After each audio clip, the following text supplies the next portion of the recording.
నిన్నటి రోజు నల్లచెరువు జెడ్పీటీసీ గారి భర్త విశ్వనాథ్ రెడ్డి ప్రెస్ మీట్ పెట్టి మన సమన్వయకర్త బిఎస్ మక్బూల్ అహ్మద్ గారి మీద కొన్ని అనుచిత వ్యాఖ్యలు చేయడం, ఆ సందర్భంగా ఈరోజు తలుపుల మండలం నుంచి మండల నాయకులంతా ప్రెస్ మీట్ పెట్టడం జరిగింది. వైఎస్ఆర్ కాంగ్రెస్ పార్టీ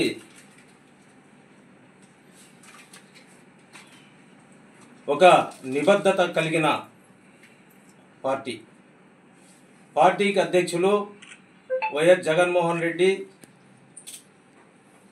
ఆదేశాల ప్రకారం 175 నియోజకవర్గాల్లో సమన్వయకర్తలను, ఎమ్మెల్యే అభ్యర్థులను నియమించడం జరుగుతుంది. అందులో భాగంగానే 175 నియోజకవర్గాల్లో ఎస్సీలు, ఎస్టీలు, బీసీలు, మైనార్టీలు దామాషా ప్రకారంగా రిజర్వేషన్లు, తర్వాత పార్టీ అధ్యక్షులకు అన్ని సామాజిక వర్గాలతో సమన్వయం చేస్తూ పార్టీ టికెట్లు కేటాయించడం జరుగుతుంది. అందులో భాగంగానే కదిరి నియోజకవర్గంలో మైనార్టీ అభ్యర్థిని బిఎస్ మక్బూల్ అహ్మద్ గారిని జగన్మోహన్ రెడ్డి గారు నియమించడం జరిగింది. ఎవరికి టికెట్ ఇచ్చినా, మన అధ్యక్షుల వారు సమన్వయకర్తగా ఎవరిని నియమించినా మండలాల్లో ఉండే నాయకులైతేమి, నియోజకవర్గాల్లో ఉండే నాయకులైతేమి పార్టీ కోసం పనిచేస్తున్నారు. ఇక్కడ వ్యక్తిగత భేదాభిప్రాయాలు అవసరం లే. కేవలం పార్టీ యొక్క సిద్ధాంతాలు, పార్టీ యొక్క ఆదేశాలు. ఈరోజు ఈ యొక్క ప్రెస్ మీట్ పెట్టడానికి ముఖ్య కారణం, నిన్నటి రోజు విశ్వనాథ్ రెడ్డి తలుపుల మండలము, ఎన్పికుంట మండలం, గాన్లపేట మండలంలో మొన్న జరిగిన కార్యక్రమంలో భాగంగా సమన్వయకర్తకు ఎవరూ కానీ తోడుగా లేరు. జెడ్పీటీసీలు కానీ, ఎంపీపీలు కానీ, సర్పంచులు కానీ ఎవరూ రాలేదు అని నిన్నటి రోజు మండలాల వారీగా చెప్పడం జరిగింది. కాబట్టి తలుపుల మండలం నుంచి మేము కూడా ఈ యొక్క ప్రెస్ మీట్ ద్వారా నువ్వు చెప్పిన మాటలను మేము ఖండిస్తున్నాం. ముఖ్యంగా కుటుంబంలో ఉన్నాం. నువ్వు జెడ్పీటీసీ కావాలంటే ఫ్యాన్ గుర్తు మీద నువ్వు గెలిచినావు. అప్పటి ఎమ్మెల్యే గారు నీకు టికెట్ ఇచ్చి, పార్టీ టికెట్ ఇచ్చిన వ్యక్తికి పార్టీ కోసం కార్యకర్తలందరూ కష్టపడి జెడ్పీటీసీగా నిన్ను ఎన్నుకోవడం జరిగింది. ఎమ్మెల్యే దగ్గర మీరు ఎన్నాళ్ళు ఉన్నారో, ఆయన యొక్క ఆదేశాలు మీరు ఎన్నాళ్ళు పాటించారో అనేది మీకే వదిలేస్తాం. తర్వాత బిఎస్ మక్బూల్ అన్న గారు సమన్వయకర్త టికెట్ కేటాయించిన తర్వాత బిఎస్ మక్బూల్ అన్న గారు మేమైతే కొత్తే, ఫస్ట్ మీరే బిఎస్ మక్బూల్ అన్న దగ్గర పోయి నల్లచెరువు మండలంలో ఎంపీపీ రమణారెడ్డి అయితేమి, రవీందర్ రెడ్డి అయితేమి వీళ్ళందరూ వైఎస్ఆర్ కాంగ్రెస్ పార్టీకి కష్టపడి పార్టీ కోసం కష్టపడిన వ్యక్తులే. అయినా వాళ్ళు ముందు వస్తే నేను ఏడ ఎరకపడతాను అని చెప్పే ఆలోచన ఉందో ఏమో తెలియదు, కానీ నువ్వు ముందే చేరుకోండి బిఎస్ మక్బూల్ అన్న దగ్గర. బిఎస్ మక్బూల్ అన్న ఎలాంటి వాడో ఏమో అది నీకే తెలాలి.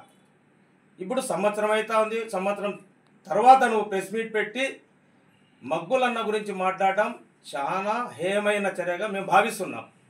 మొదట చేరుకున్న వ్యక్తి నువ్వే. విమర్శ చేయడం కూడా చాలా హేయంగానే, తప్పుగానే మేము భావిస్తున్నాం. తలుపుల మండలంలో జెడ్పీటీసీ అయితేమి, ఎంపీపీ ఇక్కడే ఉన్నారు పక్కనే, ఎంపీపీ అయితేమి, మాకు రాష్ట్ర నాయకులు ఉన్నారు. పూల శ్రీనివాసరెడ్డి అన్న అయితేమి, వజ్రభాస్కర్ రెడ్డి అయితేమి, మన జోనల్ ఇన్ఛార్జ్ డికే బాబు అయితేమి, ఇక్కడ ఉన్న మండల కమిటీ అయితేమి, యువజన కమిటీ అయితేమి, మైనార్టీ కమిటీ అయితేమి, ఎస్సీ, ఎస్టీ, బీసీ విభాగాలు అయితేమి, ప్రతి కమిటీ సర్పంచులు అయితేమి, ఎంపీటీసీలు అయితేమి, వార్డు మెంబర్లతో పాటు మొన్నటి రోజు జరిగిన కార్యక్రమంలో అందరూ హాజరైనారు. బిఎస్ మక్బూల్ అన్న గారి సమక్షంలో, సమన్వయకర్త సమక్షంలో జరిగే కార్యక్రమాలు మేమందరూ హాజరైనాం. మీరు మా మండలాల గురించి మాట్లాడే హక్కు నీకు లేదు. కేవలం నీ మండలంలో ఏదైనా జరిగింటే, నీ వ్యక్తిగత విషయాలు ఏదన్నా ఎవరైనా మాట్లాడింటే దాని గురించి నువ్వు విమర్శ చేసుకో. పార్టీ గురించి కానీ, పార్టీ నియమించిండే అభ్యర్థి గురించి కానీ మాట్లాడే హక్కు నీకు లేదు. జగన్మోహన్ రెడ్డి రాష్ట్ర అధ్యక్షులు వైఎస్ఆర్ కాంగ్రెస్ పార్టీకి. జగన్మోహన్ రెడ్డి గారు ఎవరికి టికెట్ ఇచ్చినా కూడా పార్టీ కోసం కేవలం పనిచేసే వాళ్ళమే కానీ వ్యక్తిగతంగా ఇక్కడ ఎవరు పని చేయలేదు, చేయకూడదు, చేయము కూడా. ఖచ్చితంగా చెప్తున్నాం, ఇలాంటి పరిణామాలు మంచిది కాదు. పార్టీ ముఖ్యం. 6,000 ఓట్లతో నువ్వు ఓడిపోయినావు, 60,000 ఓట్లతో రాబోయే కాలంలో ఓడిస్తామంటే నువ్వేం నియోజకవర్గం లీడర్ కాదు నాయనా. కేవలం నువ్వు ఒక జెడ్పీటీసీనే. మాట్లాడే తీరు బాగుండాలి నీకు కూడా. నువ్వైతే నీ వ్యక్తిగత ఏంటంటే విషయాలు ఏంటో గసగసాలు ఏంటో వ్యాపారాలు అయితే మాకు తెలియదు. మా మండలాల్లో మాకు సంబంధం లేని ఇష్యూ ఇది.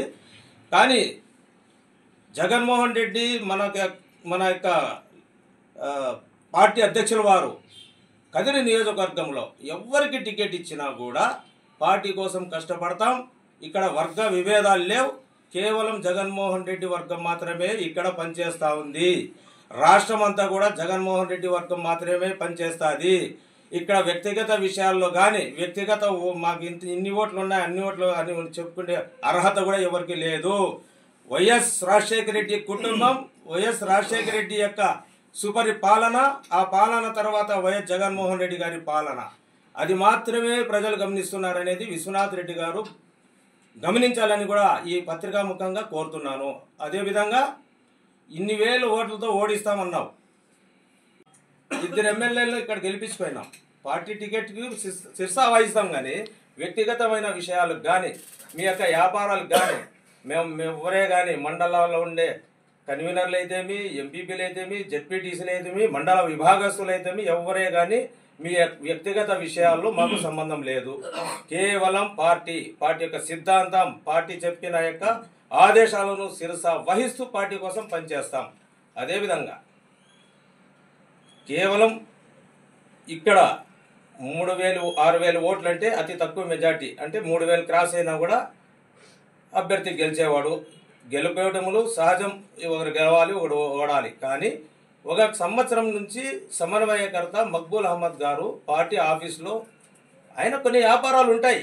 వ్యాపారాలు ఉన్న తర్వాత అందరూ నెలల కొద్ది ఈడే ఉండి చేసుకోవాలా, అందుబాటులో ఉండాలంటే సాధ్యం కాని పని. వస్తూ ఉంటారు. కార్యకర్తలకు ఏదైనా సమస్య ఉంటే పలకరించడం, మాట్లాడడం, కార్యక్రమాలు చేయడం అవన్నీ జరుగుతూ ఉన్నాయి. జరగకుండా పోతే 14 నెలల నుంచి కార్యక్రమాలు అన్నీ సక్సెస్ఫుల్గానే జరుగుతూ ఉన్నాయి. అంతేగాని మీరు వ్యక్తిగతమైన విషయాలకు మీకు ఆహ్వానం పలకలేదు, మాకు ఆహ్వానం చేయలేదంటే మీకు ఆహ్వానం లేకపోతే జిల్లా కమిటీ ఉంది కదా, జిల్లా ప్రెసిడెంట్కు కంప్లైంట్ చేయండి, మాకు ఆహ్వానం చేయలేదు అని చెప్పి. ఇలాంటి బ్యాక్ పుషింగ్లు కూడా మీరు కొంతమంది మాటలు కూడా వినడం మంచిది కాదు విశ్వనాథ్ రెడ్డి. ఇలాంటి మంచి పరిణామం కూడా కాదని మేము భావిస్తున్నాము. ఇది మళ్ళీ పునరావృతం కాకోకుండా పార్టీ కోసం కష్టపడింటే అధిష్టానంతో మాట్లాడి అందరూ ఐక్యంగా పనిచేసేకి సిద్ధంగా ఉంటామంటే కలుపుకొని పోతాం. లేదంటే ఇంకా మీరు వేరే ఏదైనా మీ యొక్క భావాలు వేరేగా ఉంటే కూడా లక్షణంగా మీరు వేరే ఏదైనా చూసుకోవచ్చు. కానీ పార్టీని విమర్శిస్తూ పార్టీ యొక్క అభ్యర్థిని విమర్శిస్తూ చేయడం తప్పు. ఎవరైనా కానిలే, మక్బూల్ అహ్మద్కి ఇచ్చిన సమన్వయకర్త పార్టీ కార్యకర్తలు కానించి పార్టీ నాయకులకు వాళ్ళు ఆఫీస్ కాడికి పోతారు, పలకరిస్తారు. లేదు వేరే వాళ్ళకి ఇచ్చినా వాళ్ళ జగన్మోహన్ రెడ్డి గారు ఎవరికి ఆదేశం చేసినా కూడా వాళ్ళ దగ్గరకు వెళ్ళక తప్పదు. ఈరోజు నీ ఇంటికాడ ఎవరు ఉండరు, నీ గన తీసేస్తే అంటే సహజంగానే జరుగుతుంది. ఎమ్మెల్యేలు పోస్ట్ పోతానే ఈ వేరే ఎమ్మెల్యేలు వస్తే ఆ ఎమ్మెల్యేల కాడికి పోతుంటారు, పనులు జరుగుతాయని. అంతేగాని పార్టీ పరంగా నేను చెప్పడం ఒకవేళ టీడీపీ గెలిచి వైఎస్ఆర్ ఎమ్మెల్యేల కాడ ఎమ్మెల్యేలు వైఎస్ఆర్లో గెలిచి టీడీపీ ఎమ్మెల్యేల కాడ పోవడం అనేది కాదు. నేను అనేది కేవలం వైఎస్ఆర్ కాంగ్రెస్ పార్టీ తరఫున ఎవరన్నా గెలిచినా కూడా ఆ ఎమ్మెల్యే దగ్గర పోయి ఏదన్నా కానీ పనుల గురించి విషయాలు మాట్లాడి ప్రజలకు అందుబాటులో చేసే విధంగానే చేస్తుంటారు. కానీ మీరు ఏదో వ్యక్తిగతంగా మీ యొక్క భూములు ఏదో సమస్యలు ఉంటే మీరు క్లియర్ చేసుకోండి. లేదంటే మీకు ఏదన్నా పార్టీలో కష్టంగా ఉంది, మాకు మర్యాద లేదనుకుంటే అధిష్టానం చెప్పండి. ఆడికి మీకు ఒకవేళ ఏదో ఇబ్బంది ఉందంటే మీ దారి మీరు చూసుకోవచ్చు. అంతేగాని మా మండలాల గురించి మాట్లాడే అర్హత నీకు లేదు. ఇలాంటి ప్రెస్ మీట్లు ఎప్పుడన్నా మాట్లాడినా కూడా చూసి మాట్లాడు. నువ్వేం నియోజకవర్గం లీడర్ కాదు.